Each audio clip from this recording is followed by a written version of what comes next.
Hello, everybody. Welcome back to the Science Dispatch podcast. This is episode 41. I am your host, Cameron English, joined again by Dr. Chuck Dinerstein, Director of Medicine at the American Council on Science and Health.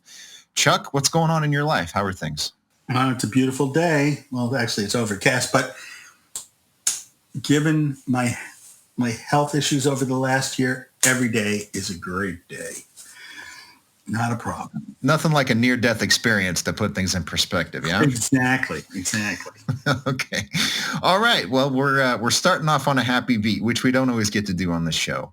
And let's jump into our stories. So today we're talking about a scientific explanation of vaccines in the time of COVID, which Chuck wrote. And then we have another story by our resident toxicologist, Susan Goldhaber, called A Misguided Golden State Bill, which is going to be a lot of fun to talk about. But Chuck, what is the focus of your first story here?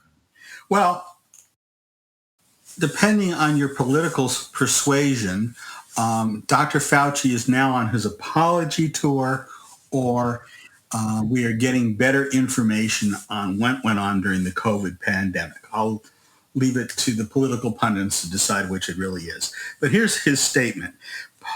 Past unsuccessful attempts to elicit solid protection against mucosal respiratory viruses, and that would be COVID-19, and to control the deadly outbreaks and pandemics they cause have been a scientific and public health failure that must be urgently addressed. So Dr. Fauci does recognize that our pandemic response was not so good. And the article goes into some detail talking about what we've learned about vaccines. And I thought it was particularly interesting because I think there was a lot of misconceptions about what vaccines did and did not do before COVID, and that's changed our thinking somewhat. I would say that I certainly wasn't the worst or the best student in medical school, but a lot of this stuff I must have missed that class to talk about. But basically, I think that a lot of us, when we think about vaccines, especially the respiratory vaccines, we think about measles, mumps, and rubella, the MMR. And those are vaccinations which are one and done. You get the vaccination, and not only you are protected from having those diseases. You don't get them a little bit, you just don't get them at all. And the protection is long lasting. We never talk about getting a booster shot for these. But as it turns out, and this is what they go on to talk about in the article, measles, mumps, and rubella are very different viruses from COVID-19. While they both replicate in our nose and upper respiratory tracts, measles, mumps, and rubella enter the bloodstream. And once they enter the bloodstream, they are exposed to a lot more of our immune system than a virus that's contained within the upper respiratory tract, again, COVID. Viruses that are maintained just in our nose and our throat, per se, experience an antibody IgA, which is secreted by the mucosa, but they're not exposed to any of the other elements of our immune system. And so as a response, as they write, the full force of adaptive immunity, which is antibodies and T cells and the whole system, including the B memory cells, is not brought to bear.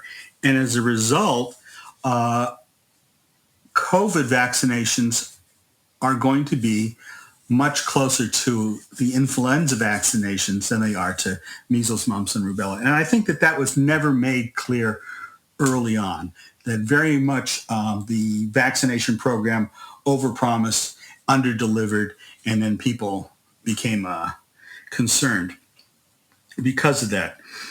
And so I think that the article is valuable in pointing out these different immune responses and physiologic responses so that we have a better sense of what the COVID vaccines could do. And from that point of view, they've really fulfilled their need.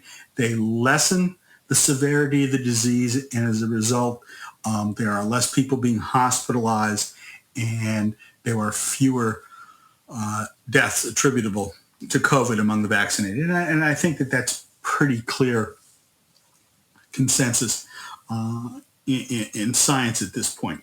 What it doesn't do is confer an immunity and complete protection, and it doesn't have an immunity that lasts. So it's very different than the kind of vaccines that we all grew up with. Again, when you think of some of the other ones, polio, you don't think about getting booster shots for polio. The only place where you get a vaccine that you would think about getting a booster is tetanus. So it's a very different kind of thing. And I think that it's important in this article to have spoken about the science. I think it would have been really nice to have known some of this stuff beforehand, or certainly to have discussed it as we moved along through the pandemic, rather than presenting this monolithic public health message that you have to get vaccinated because that will be protective. So just to be clear here, the information that he's discussing, this would have been known to infectious disease experts before the publication of this article. Is that correct? I think that he's summing up what we've learned in the last 3 years. Was all of this known before we created a vaccine? No. Is it all information that we have now? Yes. Would some of it have been useful to have known along the way? Absolutely.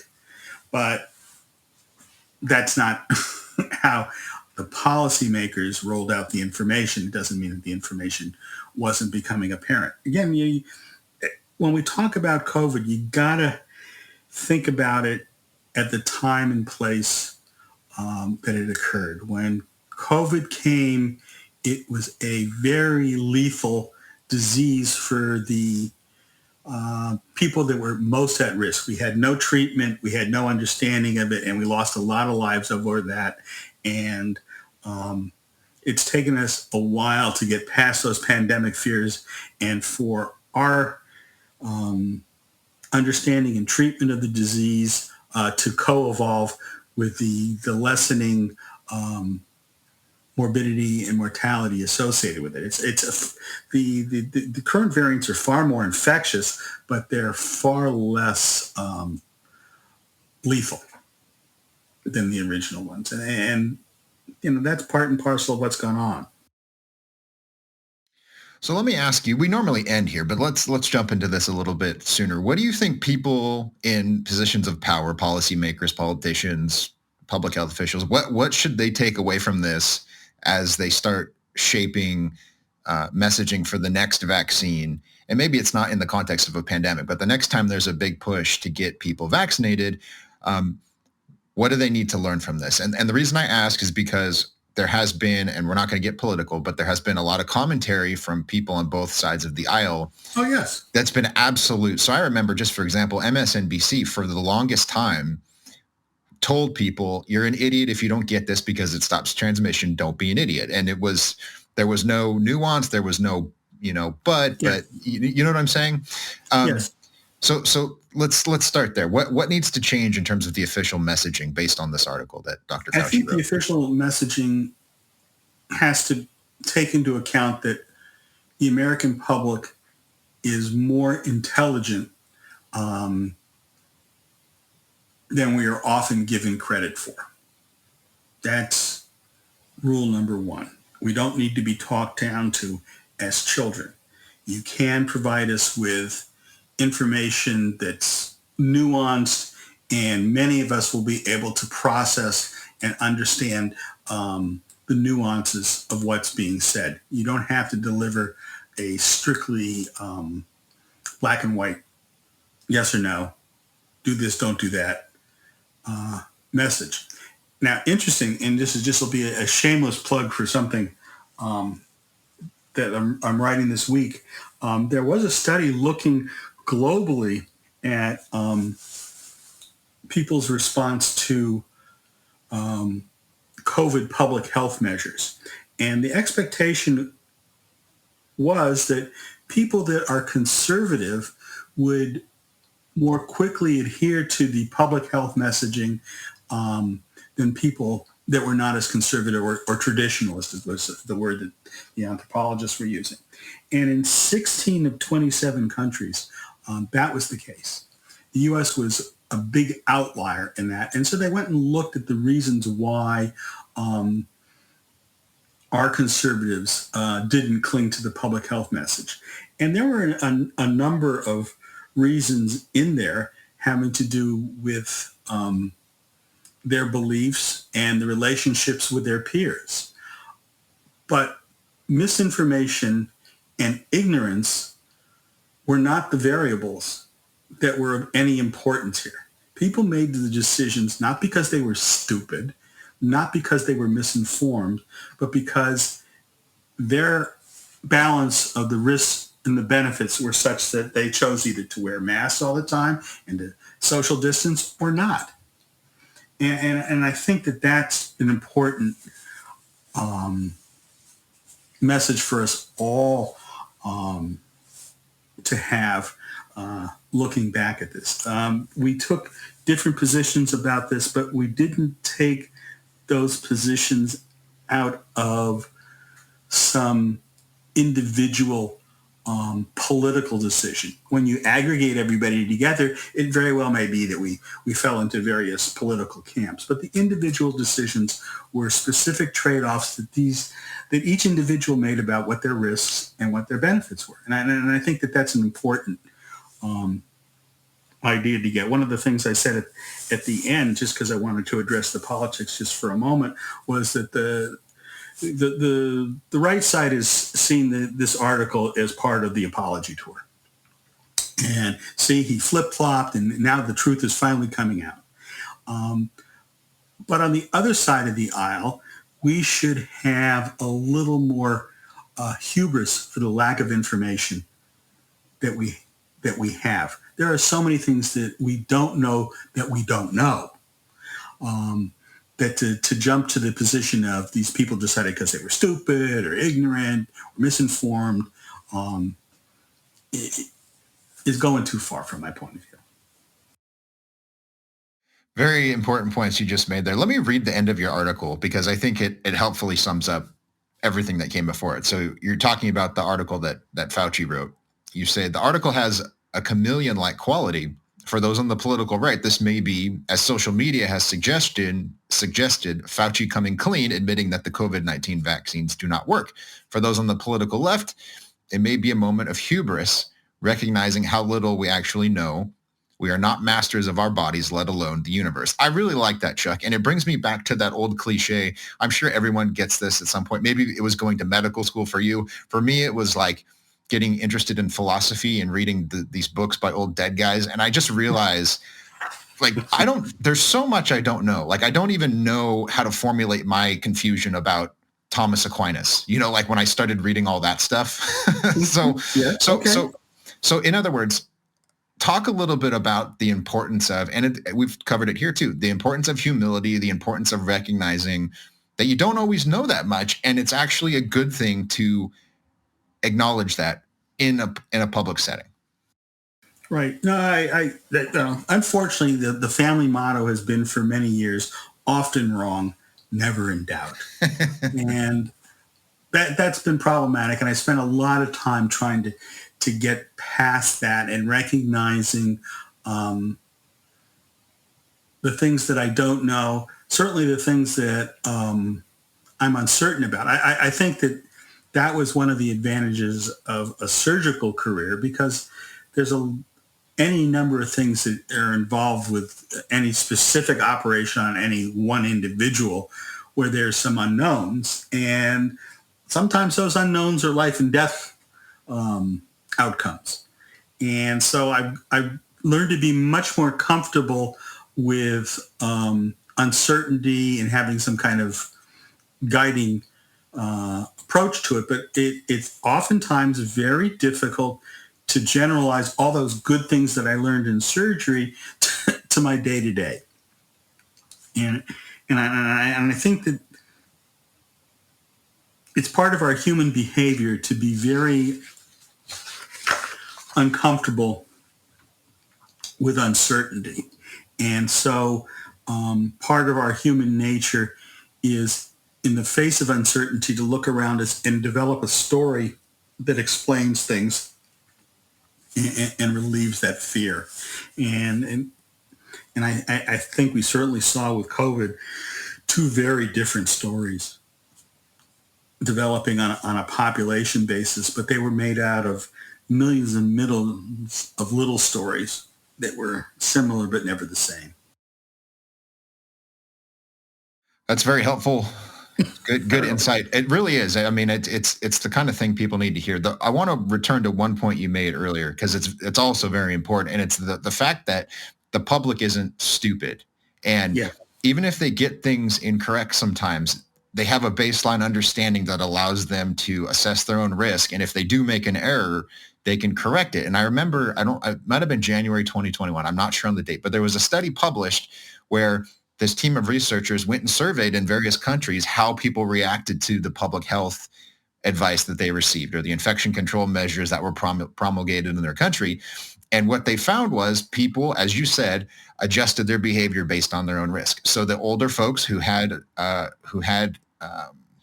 other risks that put them in jeopardy for suffering severe COVID, they were more conservative in the measures they took, staying home and, being more judicious about going to stores and so forth. And other people that were younger and healthier didn't take as many precautions. And I don't remember what their conclusion was, but mine is, I think that's okay. It's okay for people to make those kind of assessments. Yes. But anyways, the key point is you can give people this information, and even if they get it wrong, they're not stupid. Like, they're smart enough to go, oh, I must have misconstrued this. Let me go back. You just have to treat them like they're adults capable of making decisions. Yes, absolutely. Again, I think you're right. When they looked at the mobile phone data on the people in Florida, the population in Florida locked themselves down 2 weeks before the governor even said a word. The people that were concerned took action long before the public health mandates were there. And the people that were not concerned didn't take them at all, or didn't take them until later on when there was some reason, oftentimes something unfortunate, somebody in the family got ill or so on, that made them think about it twice. But I think we lose a valuable resource when we underestimate the ability of the American public to understand what science has to say if we present it in a straightforward way. And a lot of these things we might have been able to say months ago. But for whatever reasons, our policymakers decided it would be better to tell us a generalization and not get into the nuance. I hope they learn from this, Chuck. I'm skeptical that the people in charge will learn. I saw recently, I don't know which, it was a major health publication for the public, and they were talking to these researchers who were saying, here's what we need to do to get people on board with the next vaccine. And their conclusion after all this research that's been done was, well, we need to take account of people's interests. So if they like Star Wars, we need to theme the vaccine messaging based on Star Wars. And we need to use words like choose today. If we say choose today, that makes people think they have a choice in the matter. And I just slammed my head on my desk. It's like, look, Star Wars is great. I love Star Wars, I guess. But that's not why anybody was skeptical of the vaccines. I hope that messaging dies, because that's just so foolish. If people really think that's why there were people that wouldn't get vaccinated is because you didn't appeal to their interest in science fiction, I mean, I can't help you. I hear you. I hear the broad outlines of that, but I would tell you that when you're doing sales, and from my point of view, all of surgery is sales. Nobody comes in saying, please operate on me. And those that do, you don't operate on because it's only going to be bad. You have to sell the reasons. You have to make a pitch for the benefits and the risks of it. So there's some sales in there. And I don't think we did a very good job of doing what would be called retail sales. They did wholesale sales, with the broad strokes. But, talking to an individual about their concerns, and that never took place. And that's something that's missing. If you're looking for the political analogy to that, which of course nobody will be, the Iowa caucus is retail politics. It's door to door. You got to convince the caucuses individually, those people that are voting. It's not a national election where one ad will convince or not convince any group of people. And so I think that's part and parcel of good public health messaging, is to send the message out in a number of ways, all straightforward, all going the same place. But you can alter the framing, you can alter the language, and I think ultimately get more people on board by doing that. I don't particularly have a problem with that.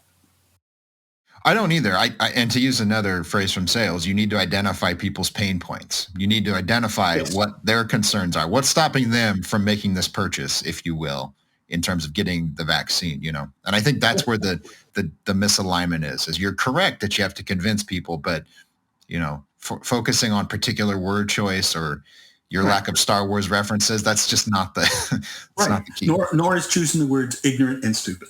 Right.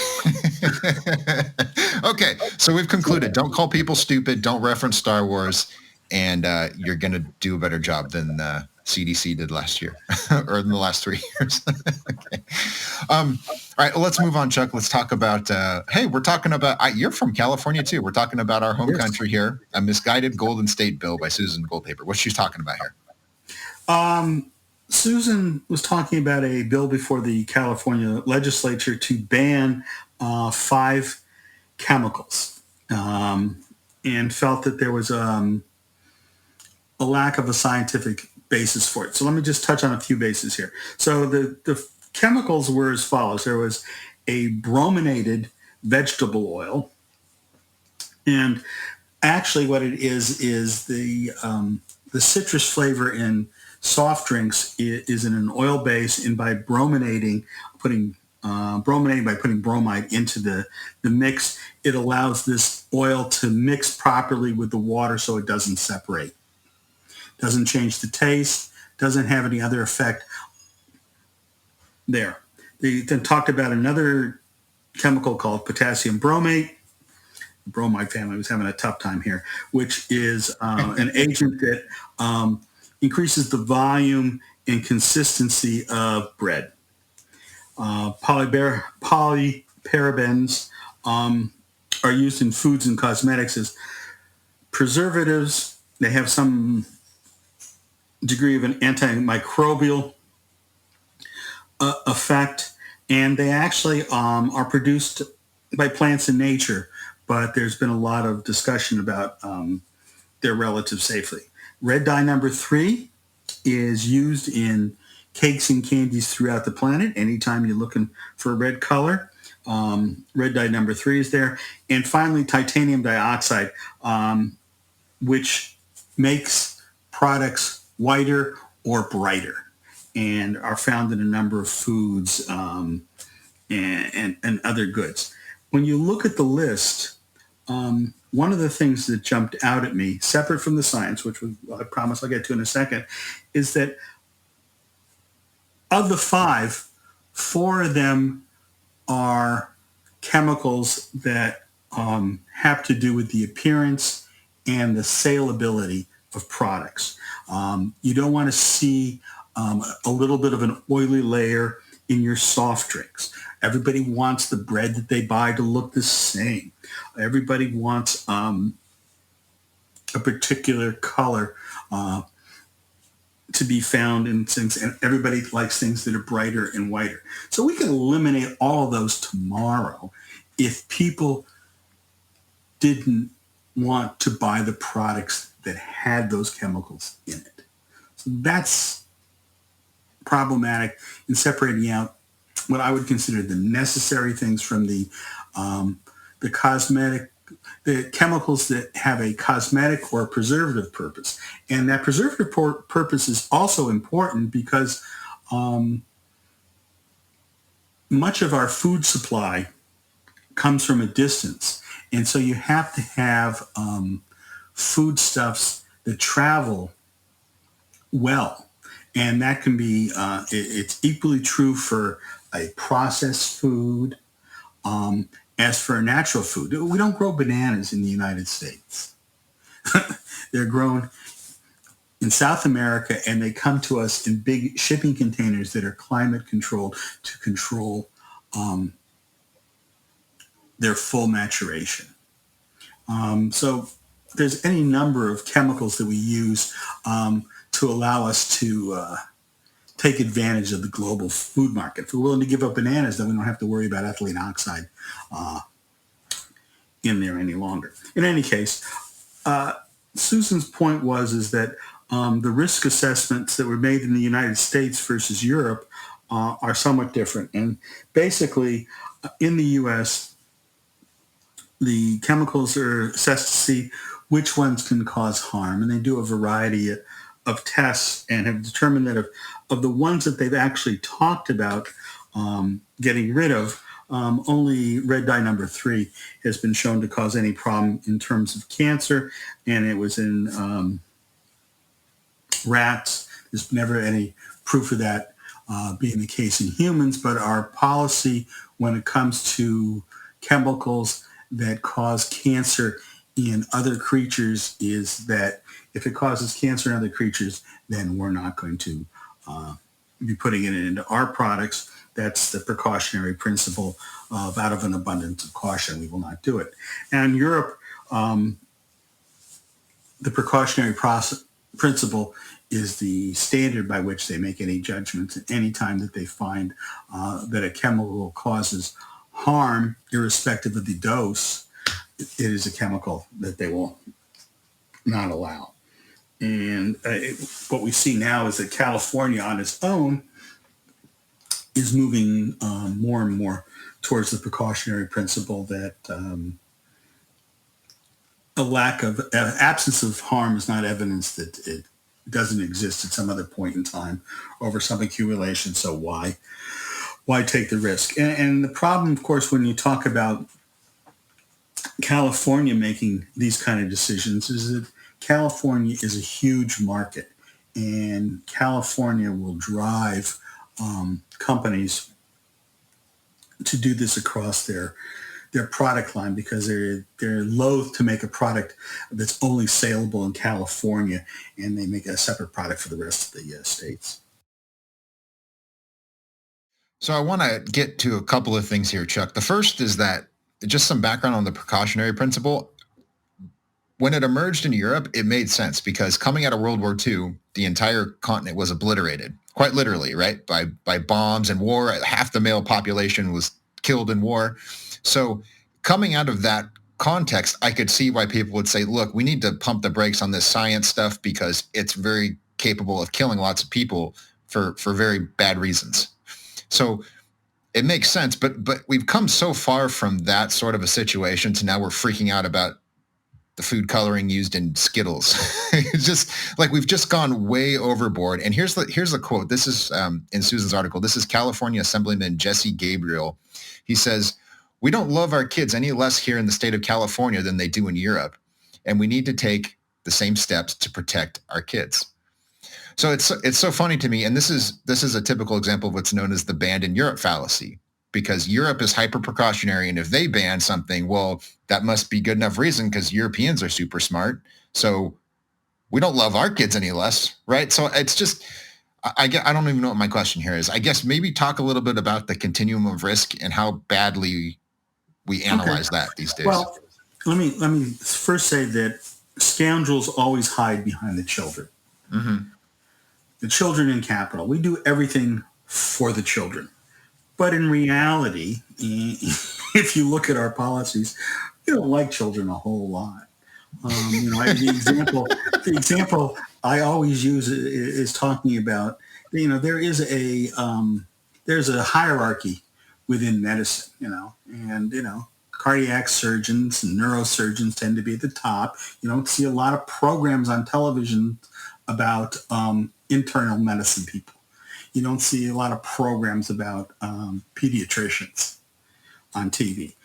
So the neurosurgeons, cardiac surgeons, they absorb a lot of that elegance, and the pay scale reflects that. While all doctors do fine, pediatricians are at the bottom of the pile.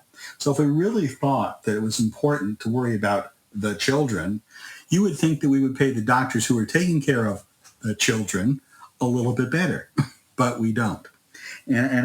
So it always raises concern when a public figure talks to me about protecting the children. In any case, I think that, and this might be a whole separate time to have a different bit of a podcast, is the precautionary principle came from the experience of World War II, specifically the atomic bomb. And the radiation studies that follow that, looking at cancer, for a number of reasons, they went with the no threshold model, meaning there was no degree of radiation that was considered safe. And therefore, that became the standard for looking at radiation hazards, but that was then more generally applied to biologic systems. And biologic systems respond differently than radiologic systems. Biologic systems have kind of a Goldilocks point when there's not too little, not too much, just the right amount. And that's really the basis for why you have these very different views of what's a safe amount of any particular chemical. The precautionary principle believes that there is no safe level for these chemicals once you show that any kind of harm at all, and they need to be banished. And that's the end of the conversation.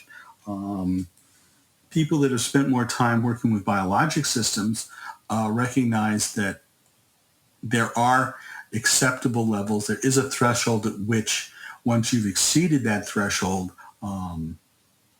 the chemical may be deleterious. But below that level, it's not. And you can look across every time you have blood work done and you get your blood values back, you'll see a range. And that range is that Goldilocks range. Too low a level is bad. Too high a level is bad. But we don't apply that same thinking when we talk about legislation. And part of that is because the legislators don't want to leave a lot of gray, ambiguous areas. So we're back to talking about ambiguity again and uncertainty. They don't like to leave that. And so they like to put numbers and thresholds on things and to make us believe that those numbers have any specific magic meaning, but they really don't. Let me give just one specific example from Susan's story. So she mentions titanium dioxide, which is a whitener, I believe. It's added to mozzarella cheese. It's added to toothpaste, right? To give products that we think should look white, their white color. Exactly. And I wrote an article about this, and Chuck helped me with some of the heavy lifting on the statistics side. But the European Food Safety Authority did a study of this particular chemical back in 2019, or they did a review, excuse me. And they pointed out that rats that were fed 2,250 milligrams per kilogram of body weight, and that's just an enormous dose, just to set that up, they did not experience any adverse effects. And then you pointed out, after crunching the numbers, that you'd have to eat 68 bags of Skittles daily to reach that 2,250 milligram threshold that the EFSA established in their review. So in other words, these chemicals are in lots of products. There's no denying that. But your exposure to them, as we always come back to, is so low that your stomach would explode from eating too much of the candy, or you'd go into diabetic shock from all the sugar long before this additive would do anything to harm you. Yes. And then the argument then continues to morph. So once you point that out to people, they say, Well, okay, that could be true, but there could be a cumulative effect. If you ate all of those Skittles over a month, maybe then it would be bad for you. So there's any number of ways that the supporters of one belief or another will alter the narrative and alter the framework so that their position remains credible. I've learned from being a physician and interacting with lots of people over lots of, in my instance, cardiovascular physiology, that there is a range of things. There are certain things that will kill us, and I think Susan addressed that. She talked about, or she's talking on other occasions about cyanide, which we know is bad. There is no amount of cyanide that I'm willing to ingest. It's a very strong poison. But I think in the case of the PFAs, they've defined a concentration of PFAs 50,000 times less than cyanide that they consider deleterious. This is craziness, And I'm a big, we've talked on other occasions. I'm a big fan of the dirt hypothesis. You got to expose yourself to a lot of things if you want to survive on the planet. Yeah, it's interesting you mentioned the argument morphing. The other one I hear is that, well, there's cumulative exposures from so many chemicals, so maybe a little bit of titanium dioxide doesn't do anything. But when you're exposed to that, plus red dye number 3, plus PFAS, plus, Yeah. So it's like, there's always a moving goalpost. There's always a boogeyman that you can't quite see under the bed, but, trust us, he's there. We just know he's there.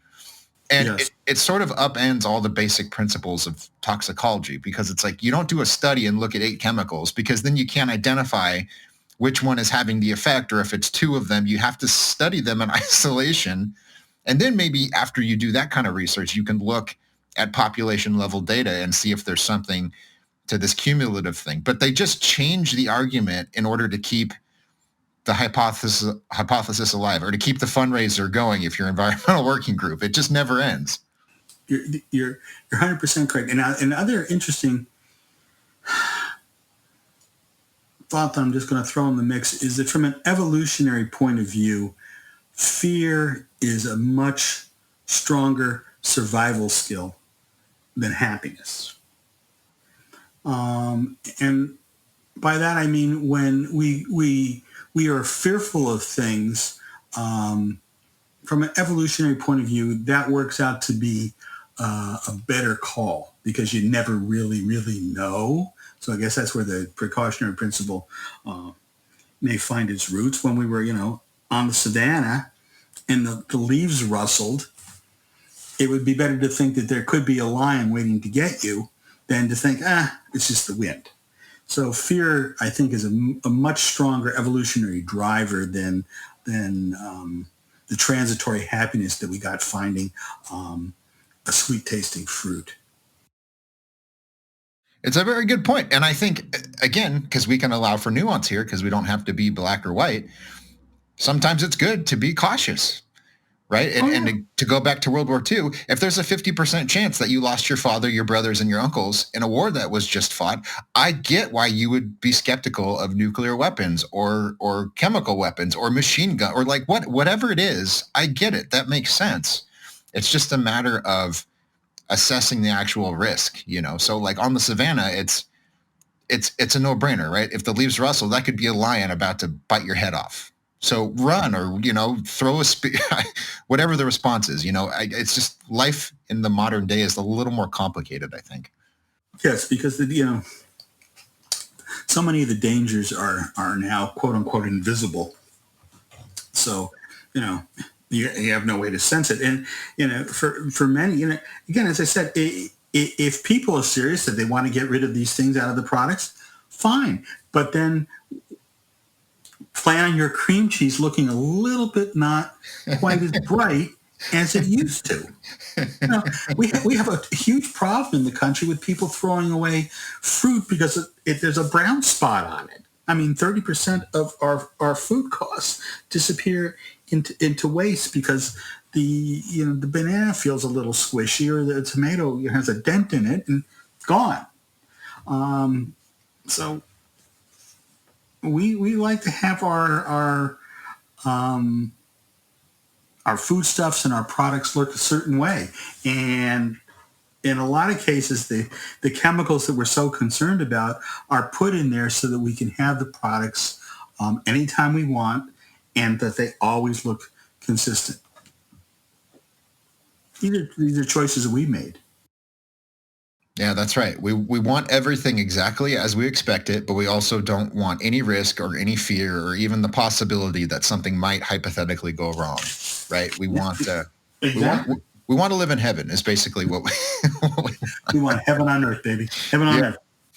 There you go. All right. Well, a couple more articles down. I hope you guys got a little bit out of those. It's helpful stuff. Like these kind of stories, as I said last week, this is the kind of stuff that ACSH exists for, is to give people the context for this. So thank you as always for listening. If you want to get the stories we talk about, go to acsh.org, click the subscribe tab, punch in your email. We're going to send you the stories we publish. The ones you read are the ones we talk about. And with that, we'll see you next week for episode 42. Have a lovely week.